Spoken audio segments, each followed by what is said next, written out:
নমস্কার, সালাম আলাইকুম, জোহার। আজকের ভিডিওটি আপনাদের সামনে নিয়ে আসছি কিছু গ্রুপ যারা একটি পোস্টার দিয়ে সোশ্যাল মিডিয়ায় প্রচার করছে 13ই জুন ধর্মতলায় তারা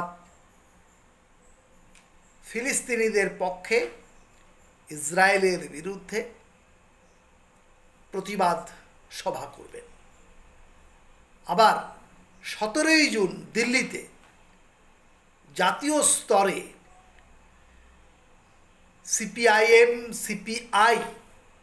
সিপিআইএমের লিবারেশন, আরএসপি, ফরওয়ার্ড ব্লক সহ আরও অনেকে এই বিরোধিতা করবেন। এখন প্রশ্ন উঠছে যে 2023-এ আমরা আমাদের সংগঠনের পক্ষ থেকে আরও অনেকগুলি সংগঠনের সঙ্গে যৌথ ফিলিস্তিনিদের পক্ষে দাঁড়িয়ে আমরা প্রতিবাদ সভা করেছিলাম, কিন্তু 2024-এর জুন মাসের শেষ থেকে এশিয়া মহাদেশে ব্যাপক পরিবর্তন ঘটেছে। ছাত্র যুব আন্দোলন, ছাত্র জনতা আন্দোলন বাংলাদেশে স্বৈরাচারী মাননীয়া শেখ হাসিনা নাকি ওনাকে তাড়িয়ে দেওয়া হলো। তারপরে যারা ক্ষমতায় এলেন তারা অত্যন্ত দানি ধ্যানী গুণী ইত্যাদি ইত্যাদি, এদের সমর্থন করলেন কারা? না, আমরা যাদের সঙ্গে ফিলিস্তিনদের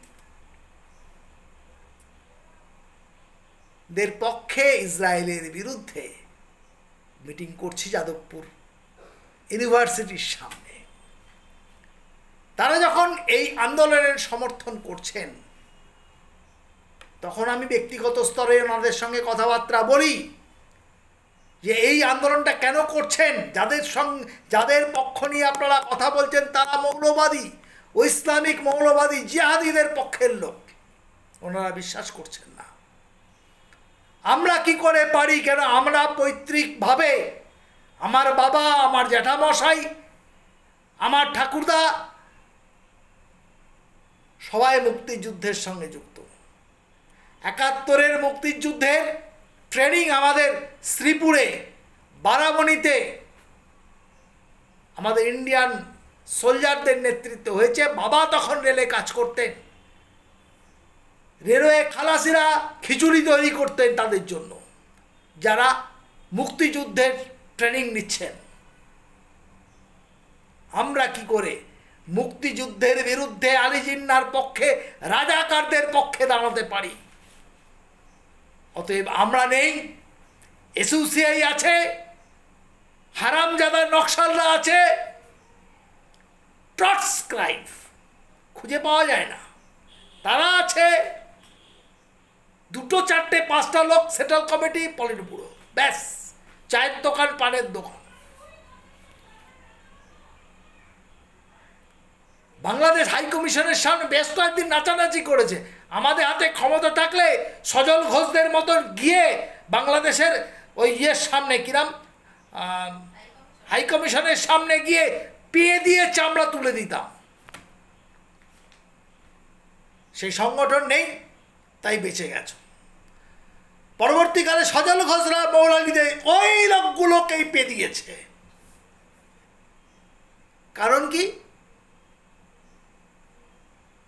পাকিস্তানের পক্ষে পায়েলগাঁয়ে 26 জনকে মেরে দিলে একটা কথা বলেনি এরা। মালদা, মুর্শিদাবাদ ইসলামিক সন্ত্রাসবাদীদের কার্যকলাপ চলল, একটা কথা বলেনি এরা। বাংলাদেশে 35% হিন্দু ছিল, তাদের 4% নামিয়ে এনেছে, চাকমাদের উপরে, আদিবাসী চাকমাদের উপর অত্যাচার করে ধর্মান্তরিত করছে। এই শুয়োরের বাচ্চারা একটি কথাও বলেনি। আজকে পোস্টার দিয়ে 13ই জুন তোমাদের সঙ্গে যাব, চামড়া কোটানো দরকার, কিন্তু কি করবেন? সেই অর্গানাইজেশনটা নেই আমাদের কাছে। আজকের প্রশ্ন আমার, যারা ফিলিস্তিনের পক্ষে যাচ্ছেন তারা বাংলাদেশের সংখ্যালঘু হিন্দুদের পক্ষে নেই কেন? তারা আদিবাসী চাকমাদের পক্ষে নেই কেন? তারা তিবেটিদের সঙ্গে নেই কেন? অত বড় চীন গোটা তিব্বত দখল করেছে, আপনাদের ভূমিকা কি? আপনার বালুচিস্তানে আদিবাসীদের উপরে ঘৃণ্যতম অত্যাচার চলছে গত 50-60 বছর ধরে, আপনারা একটি কথাও বলেননি। আপনারা কারা? আপনারা কারা? শুধু ফিলিস্তিনের পক্ষে কথা বলছেন, কিন্তু কেন বলছেন? ইসরায়েল তো ভারতের কোনো ক্ষতি করেনি, বরঞ্চ ইসরায়েল ভারত পাকিস্তান যুদ্ধে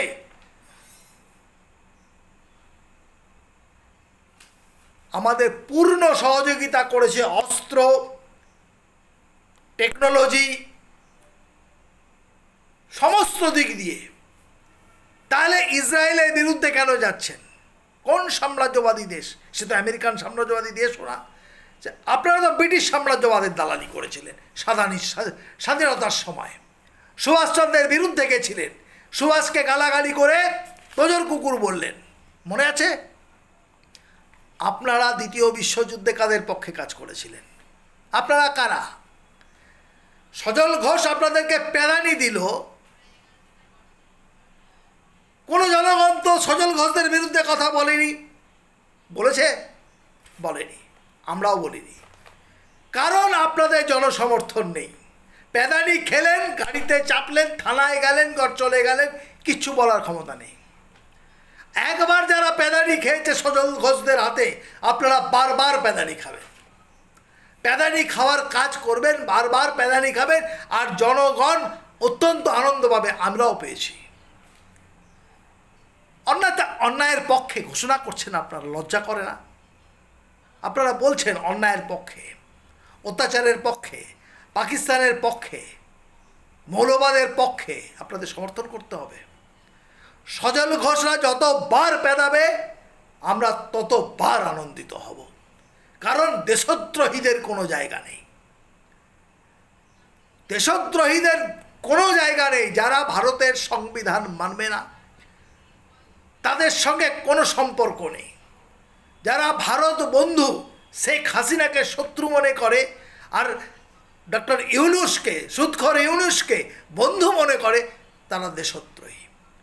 যারা চীনের চেয়ারম্যানকে আমাদের চেয়ারম্যান বলে, তারা দেশদ্রোহী। যারা পাকিস্তানে জল বন্ধ করেছে ভারত সরকার, তার জন্য কাঁদে, তারা দেশদ্রোহী। দেখব 13ই জুন আপনাদের জনসমর্থনে কতজন জনগণ নামে, এবং সেই জনগণ কতজন জনগণ ভারত বিরোধী কর্মসূচি গ্রহণ করে। ইসরায়েল ভারত বন্ধু, এটা মনে রাখতে হবে। থ্যাংক ইউ, অপেক্ষা করলাম।